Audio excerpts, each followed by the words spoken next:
So I got two. I think it was about £60 altogether, British money.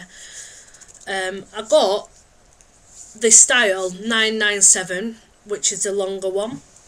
Now at the moment I do actually have the longer one on, because what I do with this one is I put it over my chest and then I double it over, and that's made it easier.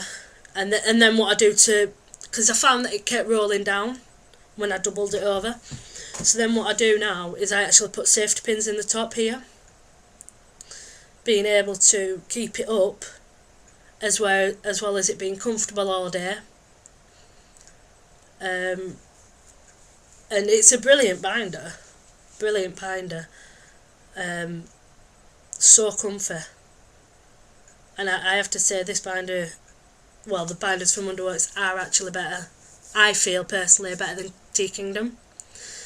I'm going to show you my other binder, which is the short one, which is style 983. It's a short one. Now this is a short one. I'm just going to put my camera on because I can't see. This is a short one, as you can see. It's like a very tough lycra at the front, and at the back it's like a sort of mesh. So I think you'll be able to see through it there. Yeah, you can just see my curtains. And this one is brilliant. It's one of the best ones I've had. It's a very good make. I've got two of these ones. Simply because the first time I bought the short binder from Underworks, after wearing it for months on end, obviously, they're gonna have wear and tear on them. You can't wear them for years and expect something not to happen. So now what I do is, when I go to the gym, I now wear my old binder, that style of binder, for the gym, and then I'm going to lose a bit of weight and wear that new short binder when I lose a bit more weight. But I prefer that one to the longer one that I've got, the short one to the longer one. But it's just a bit tight on me yet. I've lost a bit of weight and I just need to lose a little bit more so that it'll fit a lot better and not dig into me, because I think really you're only supposed to wear binders for about 6 to 8 hours a day. The one thing that you can't really do is sleep in them, because they will end up hurting you, slowing down your breathing, probably squashing your ribcage, so you can't really wear them for long periods of time.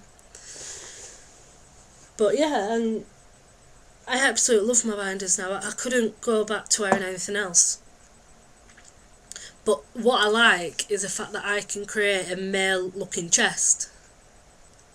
And I'm not being funny, I've got a large chest. I am quite big. So to be able to get them as flat as I do is brilliant. And it gives me a boost, and it gives me that more masculine look. If I'm wearing a t-shirt or a hoodie, like now for example. So if I just stand up, just put the camera up a bit. So if I now stand up, to me, you can't see out. If I turn sideways, you know what I mean? They are quite flat,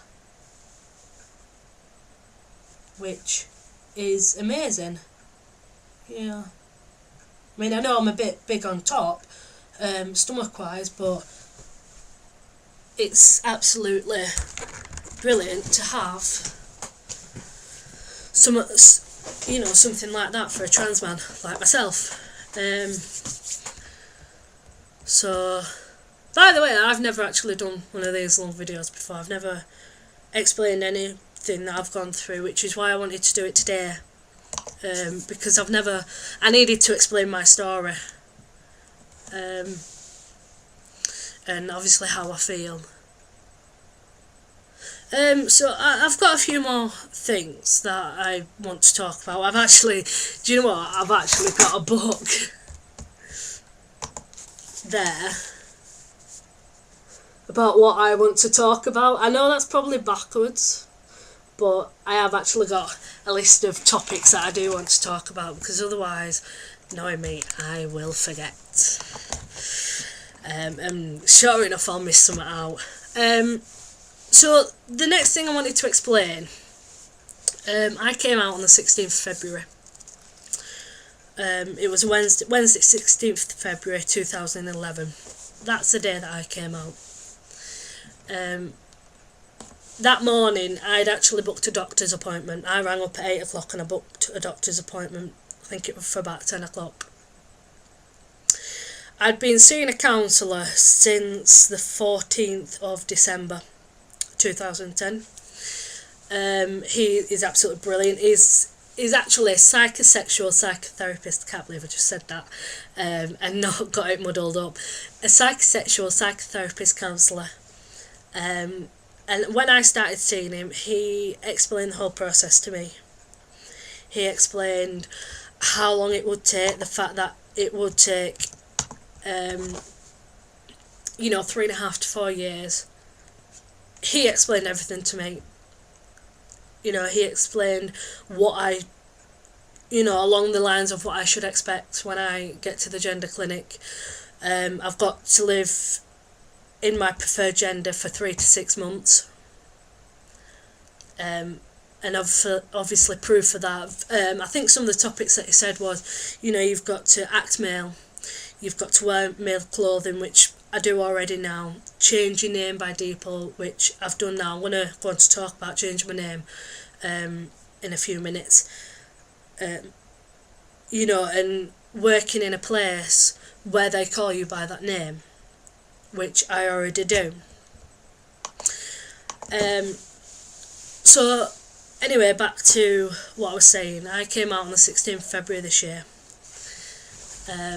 I'd been to the doctors. I said to my doctor, look, something ain't right.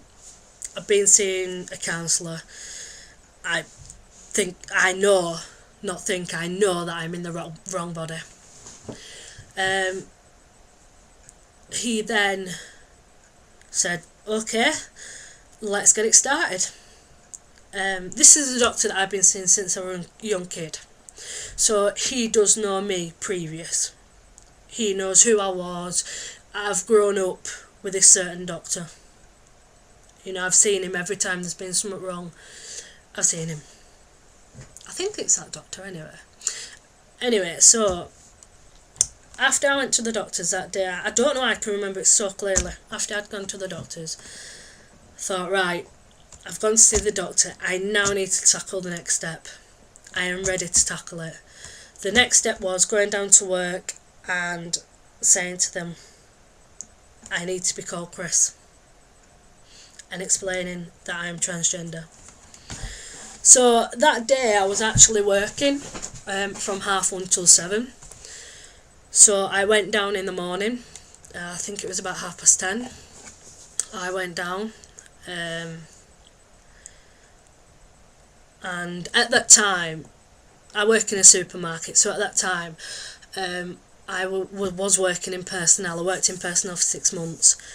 I was working in personnel. I went in, the personnel manager was actually my department manager. So I felt a lot easier going and speaking to her, because I'd already been working with her for a few weeks. I think it were 2 or 3 weeks. So I felt a lot more comfortable going in and saying, explain the whole situation. I went in and I said, look, I'm transgender. There was 2 members of staff in that office that both work in the personnel department, and I just said, look, I'm transgender, I would like to be called Chris. And they asked me questions. Didn't seem a problem at all. And then I came away thinking, I've done the right thing. I know I've done the right thing. Absolutely, I've done the right thing.